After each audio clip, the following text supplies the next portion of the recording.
भी तो डरते हैं कि बोरीबंद लाश ना मिले, जो अभी तक लोगों को डराता है। अब कि बोरीबंद लाश मिलेगी तो ये सबको कहता था। वो राशिद लतीफ़ MQM का नाम लेता था, वो कहता था जो है इल्ताफ़ मेरा बाप है। अब क्यों नहीं कहता मेरा बाप है? आज मैंने अपना जवाब जमा करवा दिया है जी, और देखें कितना दिन के अंदर अंदर ये इनको जवाब देना पड़ेगा। अगर नहीं देंगे तो फिर ऑप्शन है मेरे पास।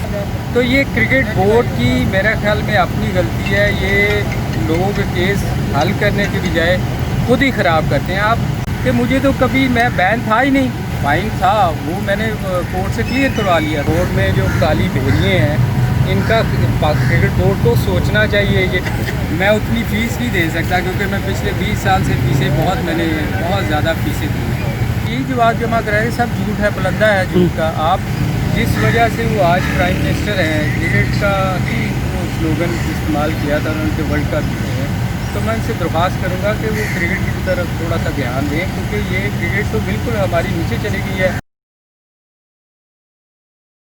और कितनी देर मुझे इंतज़ार करना पड़ा, मुझे अफसोस इस चीज़ का है कि मैं पाकिस्तान के लिए 100 से ज़्यादा टेस्ट मैच खेला हूँ, और मुझे आज इन्होंने इतनी देर इंतज़ार किया। ये मीडिया सेल इन्होंने बनाया हुआ है, ये किस चीज़ के लिए बनाया हुआ है? अगर कल से टिकट चल रहे थे और इनको ये नहीं पता था कि मैंने आज आना है, अनफॉर्चुनेटली आप सब लोग वहाँ थे और मुझे वहाँ कितनी देर इंतज़ार करना पड़ा। और ये मैं हमेशा इसलिए कहता हूँ, ये क्रिकेट बोर्ड में जो काली भेड़िए हैं इनका क्रिकेट बोर्ड को सोचना चाहिए। ये क्रिकेट टीम को बदनाम करते हैं। आज मैंने अपना जवाब जमा करवा दिया है जी, और देखें कितनी जल्दी इनका जवाब आता है। उसका फिर जवाब मुझसे ये मांग रहे हैं। आप मुझे बताएं, ये पिछले 20 साल से सिर्फ एक लेटर आया हुआ है ICC की तरफ से, उसके अलावा इनके पास ना स्क्रिप्ट है ना कुछ है। ये इन्होंने आप यहाँ से ज़्यादा लगा रहे हैं, मुझे अंदर नहीं जाने दे रहे। तो इनके दिलों में कितना बुग़्ज़ है मेरे लिए कि ये खुद ही इन्होंने, मुझे लगता है, एक कहानी बनाई हुई है। अगर ICC की तरफ से कुछ होता तो ICC मुझे भी तो लेटर लिखता 20 साल में कभी। मैं भी तो क्रिकेट का हिस्सा था ना, मैं तो बाहर से तो नहीं आया हुआ था। अब ये देखें, ये लोग खुद केस ख़राब करते हैं। अब मैं इंडिया की मिसाल देता हूँ। अजहरुद्दीन इंडिया का प्लेयर था, वो किसका एम्प्लॉय था? इंडियन क्रिकेट बोर्ड का। वो आज हैदराबाद एसोसिएशन का प्रेसिडेंट भी है और पार्लियामेंट का मेंबर भी था। तो उसका केस किसने लड़ा था? क्रिकेट बोर्ड ने। मैं जब ये एलिगेशन शुरू हुए थे तो मुझे याद है आरिफ अली खान अब्बासी हुआ करते थे। मैं उस एलिगेशन के दौरान ऑस्ट्रेलिया जाके खेला था। तो ये क्रिकेट बोर्ड की मेरे ख्याल में अपनी गलती है। ये लोगों के केस हल करने के बजाय खुद ही ख़राब करते हैं। आप का केस हुआ है उमर अकमल का, उसने खुद ही ये सज़ा देते हैं, खुद ही अपील करवाते हैं, खुद ही बताते हैं कि फ़लाँ वकील करो, फिर उसमें से जो मुझे लग रहा है कि फिर ये शेयर रखते हैं।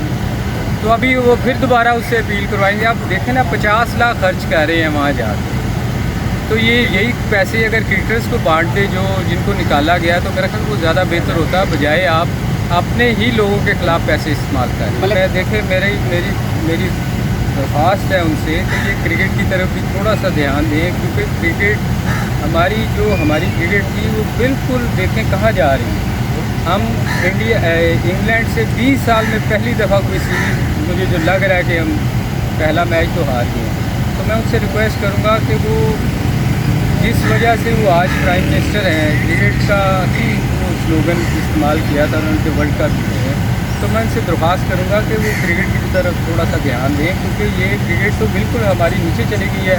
और ऐसे लोग आके बिठा दिए गए हुए हैं जिनको शायद क्रिकेट का दूर दूर तक मेरा नहीं ख्याल कि उनको कुछ आइडिया। बात सुने, आप जिस चीज़ की बात कर रहे हैं, इन्होंने कभी आपको दिखाई है? कभी आपको किसी को आज तक कोई चीज़ दिखाई है? मुझे तो नहीं दिखाई। तो मैं उसका क्या जवाब दूँ, मुझे बताएं। जब आपको सिर्फ एक लिखा हुआ आपके खिलाफ़ कुछ चीज़ लिख के दे दूँ और कहूँ इसका जवाब दो, तो आप कहेंगे कि भाई मुझे कुछ चीज़ तो दिखाओ ना।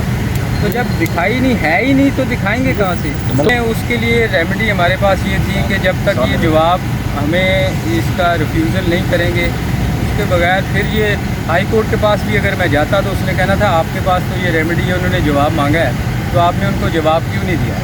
तो लेट्स सी जवाब से सेटिस्फाई नहीं होगा ना। तो ये अभी इन्होंने दोबारा मांगा था ना मुझसे, चेंज किया आपने, तो चेंज किया ऑब्वियसली चेंज किया है उसको जवाब वो दोबारा दिया है। अगर नहीं समझ आएगी तो फिर बहुत सी ऑप्शन ओपन है हमारे पास। मलिक साहब, जब आप कह रहे हैं कि पीसीबी के पास कोई स्क्रिप्ट नहीं है और आपके पास भी नहीं है, तो फिर आपने क्या जवाब जमा करवाया? मैं तो यही जवाब जमा कराया, सब झूठ है, बुलंदा है झूठ का। आप देख लेना, ये डिस्क्रिमिनेशन है मेरे ख़िलाफ़। मैं बहुत वो प्लेयर हूँ जो मैंने आज इसीलिए डिस्प्यूट किए हैं वो अपने फैसले कि मुझे तो कभी मैं बैन था ही नहीं। ये मुझे बैन की रट किसी एक दो प्लेयर के चक्करों में, जो लोगों की केसें बनाता था उसके चक्करों में ये मुझे इन्होंने बैन करके मेरे केस लड़वाते रहे। आप मुझे बताएं, मैंने आज सबको भिजवाई हैं, मोस्टली लोगों को भिजवाई हैं कि इसको पढ़ें। मेरे पे तो कभी बैन नहीं था, जो फाइन था वो मैंने कोर्ट से क्लियर करवा लिया था। तो मेरे ख़िलाफ़ इतने सालों से ये मेरे ख़िलाफ़ अकेले बंदे के ख़िलाफ़ सारे असूल इनको याद आ जाते हैं, जबकि मैं क्लियर हूँ कोर्ट से। बाकी तो क्लियर भी नहीं थे, उन्होंने जुर्माने पे किए हैं। यही वो मैंने उस दिन भी कहा था कि ये इन्होंने मेरे से लिखवाया था कि ये हम डिस्क्लोज नहीं करेंगे, ये ICC की आई वॉश करनी है। अगर आप याद हो आपको, मैंने पिछले दिनों भी ये कहा था, मैं तो वो लिख ही नहीं सकता वकीलों वाली लैंग्वेज। इन्होंने बैठ के मेरे लिखवाया था कि ये लिखे हम इसको डिस्क्लोज नहीं करेंगे, हम चाह रहे हैं आपका मसला हल करें। क्योंकि इन्होंने कहा था, मैंने पूछा था जी किस तरह, नजम सिटी ने इनसे पूछा कि किस तरह मसला हल हो सकता है। मलिक साहब आगे तफज्जल और जो वो थे इनके चीफ सुबान, इन दोनों ने कहा जी ये इनका प्लान था। ये देखें कितने लंबे लंबे प्लान करते रहे कि इसको किस तरह आप फंसाना है, आप किस तरह अगर कोई हल होएगा मसला तो अगला स्टेप हम क्या लेंगे। इन्होंने वो सारा इनका किया धरा था। मैंने उस दिन भी कहा था ये मिले हुए हैं, सब मिले हुए हैं। देखें बात सुने, माफ़ी कौन मांगेगा? जो मुलवस होगा। ठीक है, आपका सवाल यही है ना। मुझे तो कोर्ट ने क्लियर किया हुआ है, वो फाइन था मेरा 10 लाख, तो मैं किस चीज़ की माफ़ी मांगूँ? माफ़ी तो मैं तब मांगूँ अगर मुझे वो कहें कि मैं कहूँ कि हाँ जी ये मैंने किया था, मैं मुलवस हूँ। तो मुझे तो कोर्ट ने क्लियर किया था। ये जो सारा ये जो उन्होंने सवाल किया था, ये इन्होंने खुद लिखा था कि हम आपका मसला हल करना चाह रहे हैं। तो ये तो गेमें खेल रहे हैं मेरे साथ। ये तो आपने ये कानून का अपना राइट बनता है ना। सर स्क्रिप्ट इन्होंने भिजवाया कोई 200 सफ़ों का, मैं अब उसका क्या जवाब दूँ जब मुझे पता ही नहीं कि ये क्या है। मैं आपको यही कह रहा हूँ कि जब मैं अगर आप पे इल्ज़ाम लगाता हूँ तो आपके पास मैं कहूँ कि आपकी कैसेट है मेरे पास, तो आप मुझे दिखाएंगे तो मैं उसका जवाब दूँगा ना।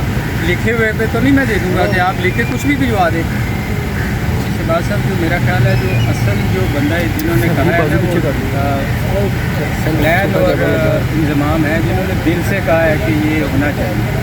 बाकी लोग जो राशिद उद्दीन की बात कर रहे हैं वो तो अताउर रहमान ने सारा कुछ लोगों को बता दिया है उसका कि वो क्या है। वो लोगों की केसें बनाता है। अगर उसका सवाल आप पूछते हैं कि अताउर रहमान ने कहा तो मैं जरूर बताऊँगा आपको।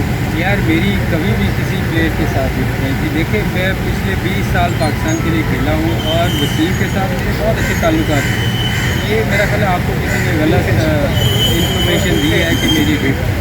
मलिक साहब, आप कह रहे हैं कि जी उमर अकमल के केस में पीसीबी खुद ही गवाह बना हुआ है, खुद ही सारा कुछ ले रहा है, तो आप क्यों नहीं पीसीबी के वकला को ही कर लेते? मैं उतनी फ़ीस नहीं दे सकता क्योंकि मैं पिछले 20 साल से मैंने बहुत ज़्यादा फ़ीसें दी, तो मेरा ख्याल है कि मैं फ़ीसें नहीं दे सकता। एक और बात मैं क्लियर कर दूँ, अभी इन्होंने राशिद लतीफ़ का सवाल किया था। देखिए अताउर रहमान राशिद लतीफ़ के ख़िलाफ़ काफ़ी सारे आपने भी सवाल किया था, वो रह गया था। राशिद लतीफ़ के बारे में अताउर रहमान ने क्या गलत कहा है? राशिद लतीफ़ ने उससे एफिडेविट लिखवाया, उसी के ख़िलाफ़ केसेट बना के जज को पेश कर दी। इससे बड़ी आप सोचिए कि वो कहता है कि ये दोस्तों का यारों का यार नहीं यार मार है, उसी से लिखवा रहा था उसी के ख़िलाफ़ और उसी की केसेट पेश कर दी। तो ये उसने क्या गलत कहा? उसने कहा कि बोरी बंद लाश मिलेगी, तो ये सबको कहता था। वो राशिद लतीफ़ MQM का नाम लेता था, वो कहता था जो है इल्ताफ़ मेरा बाप है। अब क्यों नहीं कहता मेरा बाप है? उसने कहा कि क्या कहते हैं ये मैच फिक्सिंग में इन्वॉल्व है, तो आए कसम खाए, क्यों नहीं खाता? इसने सबसे ज़्यादा इस्तेमाल किया। जावेद भाई इसको लेके आए थे, जावेद मियाँ दादी लेके आए थे ना, सबसे ज़्यादा छुरे उसको बोलते। तो दुनिया को आहिस्ता आहिस्ता पता चल रहा है कि कौन क्या है। ये लोगों को इसने क्या किया है क्रिकेट में मुझे बताए। ये लोगों को इल्ज़ाम लगा लगा के इतनी जॉबें इसको मिली हुई हैं। और भी पाकिस्तान में 10,000 प्लेयर हैं जो उससे बहुत ज़्यादा खेले हैं। ये सिर्फ इल्ज़ाम लगा लगा के लोगों पे ये हर जगह जॉब मिल रही है। PTV में पिछले 10 साल से हैं। सिर्फ इल्ज़ाम लगाने से लोगों पे असल करप्ट जो है पाकिस्तान टीम को ख़राब करने वाला ये बंदा था। लोगों को सोचना चाहिए। अपनी कप्तानी के लिए इसने कुर्बानी का बकरा सब पाकिस्तान टीम को बनाया था। वोटिंग की खातिर सबको हलाल किया। तो क्या आप ये याद समझते हैं कि रखिएगा। सुप्रीम कोर्ट नोटिस ले या वज़ीर आज़म नोटिस ले? नोटिस और इसका लेना कुछ- चाहिए, बिल्कुल लेना चाहिए। क्यों नहीं लेना चाहिए जी?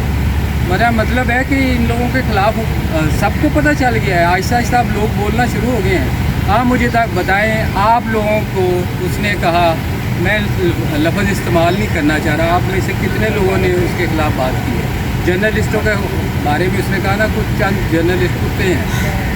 कहा आप लोग भी तो डरते हैं कि बोरीबंद लाश ना मिले। वो अभी तक लोगों को डराता है। दौर खत्म हो गया पूरी सर वो अभी तक लोगों को इस बात से डराता है। बहुत से जर्नलिस्ट मुझे पता है कि वो डरते हैं अभी तक कि इसके खिलाफ हम बोलेंगे तो हमें प्रॉब्लम होगी।